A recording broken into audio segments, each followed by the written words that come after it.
Hi everybody, won't you be my neighbor? Okay, I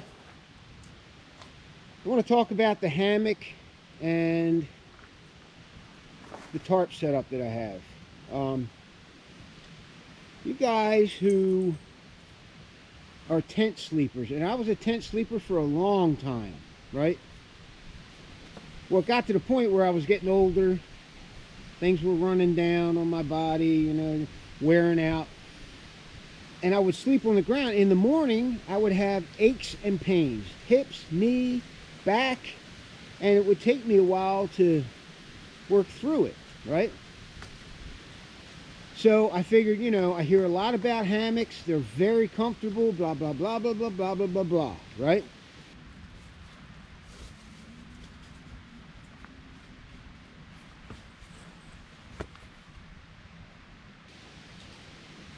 They are. I'm sold. So I've been, how long have I had this? Maybe a year or so? Yeah, at least a year. And I've slept in this hammock probably 25 times, 30 times, whatever. And every time I get in this hammock, it is a comfortable sleep. No aches and pains in the morning. Just literally none. I'm ready to face the day. I don't have to, you know, work things out. Oh man, I slept wrong. I slept on my back. I slept on, right? So you don't have to go through all that. The problem is, this kind of setup is expensive. I think all this stuff cost me 1,500 bucks. So, but there is cheaper solutions out there. You just have to hunt. I'm going to go over what I have here, okay? This is a bridge hammock. It's called the Ridgeline. It's made by Warbonnet Outdoors, okay? That's who I purchased it from.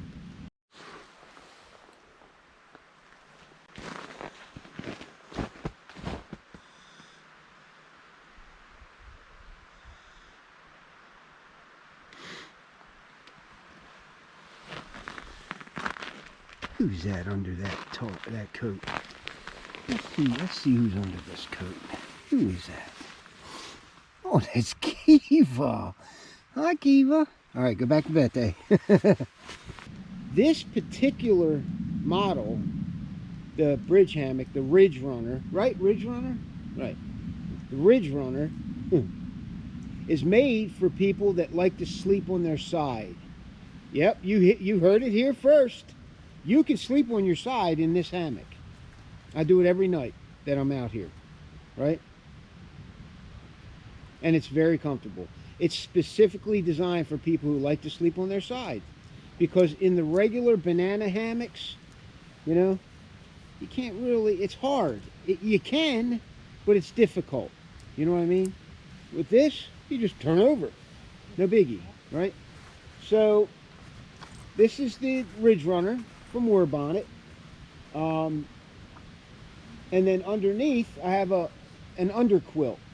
It's also made by Warbonnet. 950 fill power down, with 3 ounces of overstuff, right?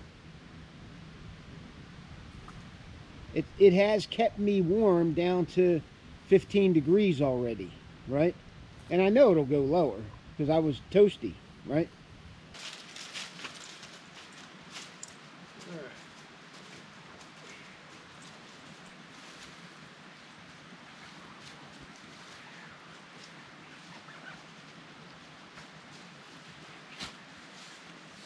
And then the Overquilt. Now you can get away with using a sleeping bag. It's just a little more lightweight with an Overquilt because you don't have a zipper. You know, there's no hood, no extra weight. Okay, here it is. This is called the Diamondback. It's also made by Warbonnet.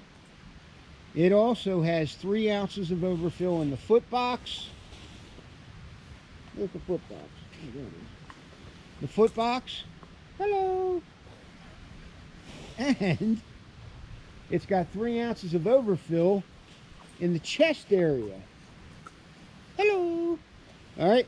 So, and it's called the Diamondback because it's sewn in a diamond pattern across your chest so that the down doesn't shift. Because anybody that owns a down sleeping bag, that shifting down means cold spots, and you don't want that. Well, there's no cold spots with this thing. It is extremely warm. So, just gonna get to stay there. Stay. Good boy. All right. So anyway, have I talked about the tarp yet? No. Okay. So this is the tarp. It's made by Dutchware gear. Okay. There's 15, 20 different guys out there who sell things like this, tarps for, and from what I've seen, most of them are pretty nice. What is yours? Superior gear? Superior gear. She, Caitlin has a Superior gear tarp. That's, I mean, I checked it out. It is nice. It is nice. I tell you what, it's sewn better than mine.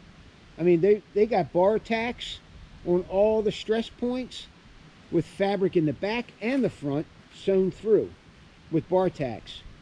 Dutchware only uses one piece of fabric right here. Hello. Right there it is. So the only problem with this setup is it's expensive, but this is a large tarp, right? I can set it up a multitude of different ways. Right now I got it in what I call awning mode, right? And it'll stave off a decent rain, right? And if it gets windy and blowy, then I just punch these into the ground and it sucks the whole thing down and makes a big dome, right? Over myself and the dog. Come here, Kiva. Come here, babe.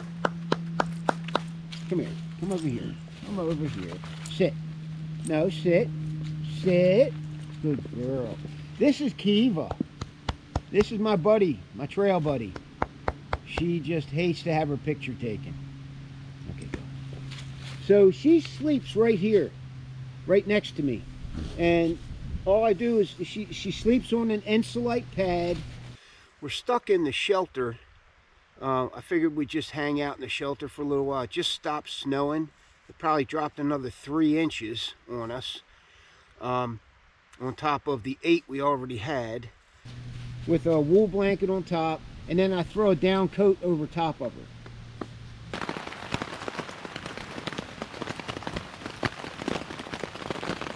That's Kiva.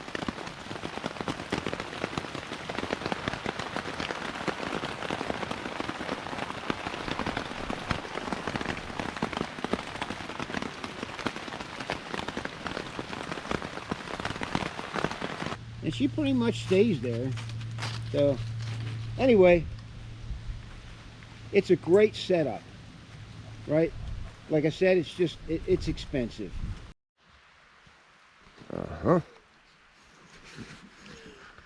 Morning. Love it. It's beautiful. But you can get cheaper systems that'll be right for you. You just have to do a little homework. All right? So I'm just sitting here.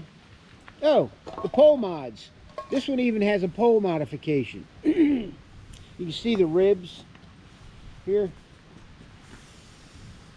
And that kind of spreads the whole thing out, and it looks like a Quonset hut or a Conestoga wagon, right? And it's, I call it a racquetball court. There's a lot of room in here.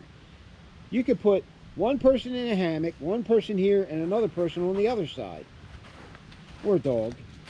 All right, so think about it. Think about hammock camping. Think about what you might want for comfort, right?